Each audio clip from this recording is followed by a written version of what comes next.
धदुम्लो धदुम्लो भगुम्लो भगुम्लो हजुर ओहो कति राम्रो रहेछ भगुम्लो त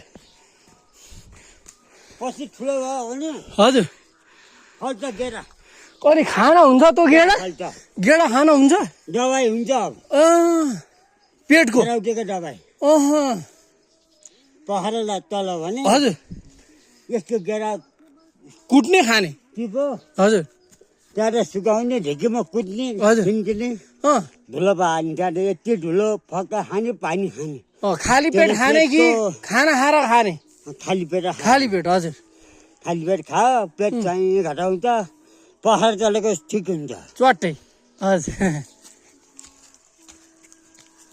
तर हुन्छ यो।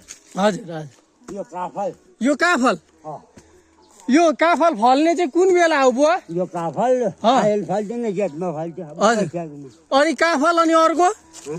अर्को उ त्यो त्यो चिर्मु चिर्मु चिर्मु हजुर चट्नी ए घाँस पनि हुन्छ उता ठुलो भयो डाँड हजुर महँगो अँ एकदम महँगो चिर्मु। काठ काठ त्यति महँगो घाँस पनि डाँड गएको बल्लो हजुर छोरानाजी पालाजी पालासम्म हुन्छ यो थिप्पिएको उम्, डाब यो अँ यत्रो सानो बुट्टा अँ ओहो छोरानाजी पालाजीसम्म हुन्छ यसको गफ हजुर बल्यो हस् बुवा धन्यवाद हजुरलाई हस्